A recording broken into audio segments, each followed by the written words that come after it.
Welcome back to another Fall Friday. If you're new here, my name is Leah and I love to share with you how I spend less and create more and how you can do the same in your kitchen. So every Friday in the month of October and November, I will be sharing an autumn-inspired recipe for dinner and dessert. So without further ado, let's get started with today's menu. Today I am sharing with you a very easy homemade vegetable stock, which we will be using in our sweet potato cottage pie, as well as a caramel apple fluff salad that is sure to please everybody at your next get-together. An important ingredient in a cottage pie is going to be either a vegetable or a beef stock, which you could of course purchase at your grocery store, but I like to spend less and create more. So I'm going to be using scrap pieces of vegetables and peels that would have otherwise gone in the trash. We're going to revive those after I've had them in my freezer for a few weeks, collecting every time I have scraps. Now I'm going to pull them out, cover them with water in a stock pot, and let it come to a boil. You can, of course, add some salt, but the only thing that I add to mine is a little bit of apple cider vinegar. So once that comes to a boil, turn it down to a simmer so it's on very low, cover it with a lid, and let it go for at least 30 to 45 minutes. You can let it go longer if you want to, just make sure you keep an eye on it so it doesn't evaporate too much. And you're going to see this most beautiful, rich color. All of the flavor was then extracted from those vegetables, the peels, the scraps, and now you have a perfect vegetable stock. This is going to give any dish that you make a really good flavor. You can use this in a soup, a casserole, or in today's case, cottage pie. And it's a good substitute for any time a recipe calls for broth. Once all of the scraps are removed from the broth, go ahead and transfer it to the vessel of your choice.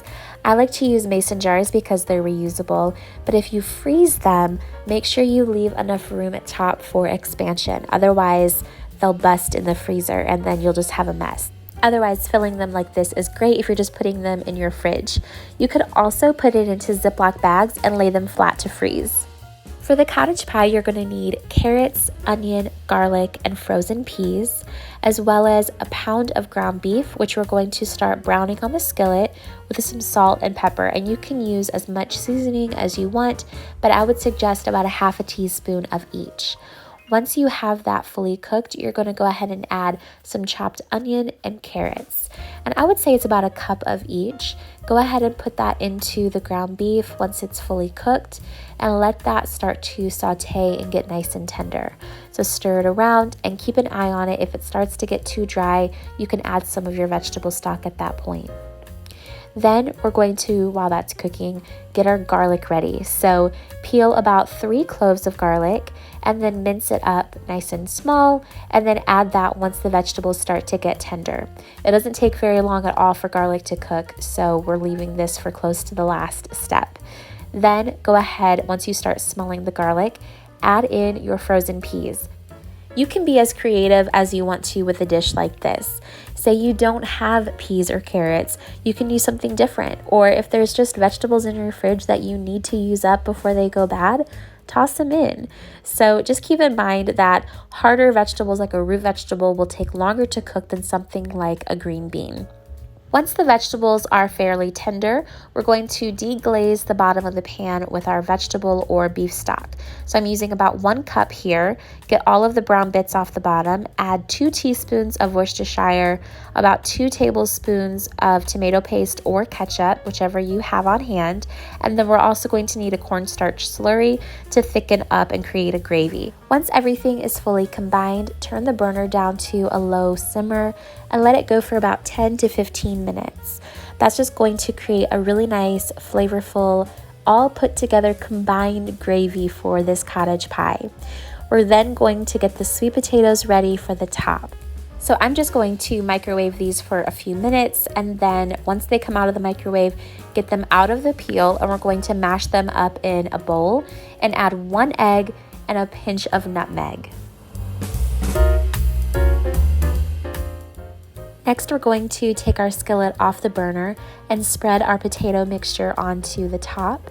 The oven is preheated already at 400 degrees, and we're going to stick this in there for about 20 to 35 minutes.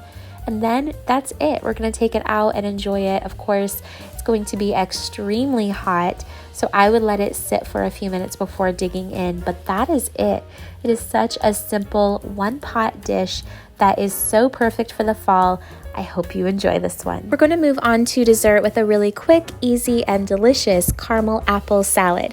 So for this, you're going to need a box of instant butterscotch pudding, also 2 Snickers bars, half a cup of milk, about 3 to 4 Granny Smith apples, and a container of Cool Whip. And my store was all out of the instant butterscotch pudding, so I have the kind that you need to cook, but if you have the instant, you're just going to mix it with half a cup of milk in a bowl, get that all whisked together, and let it cool in your refrigerator and set for just about 10 minutes. But since I have the kind that I need to cook, I'm just adapting, and I put this mixture onto my stovetop for about 3 to 5 minutes until it got nice and thick and it was ready to go. Put that into the fridge until it was no longer steaming, and then move on to our chopping. So I have 3 Granny Smith apples chopped really nice and small, and then I did the same thing with 2 Snickers bars. Technically, the recipe that I follow calls for 4 Snickers bars, but I don't think it's necessary.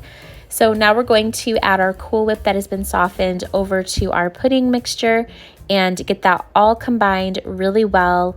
And then we're going to add all of the apples and the Snickers, and that is literally it. You can jazz this up however you like. I've had peanuts in this before, and like I said, you can add some extra Snickers. You can put little caramel bites in here or change up the kind of apples that you're using. I really like to add some caramel drizzle to the top of mine, so anything that you can think of, go ahead and toss that in just like you would a regular caramel apple.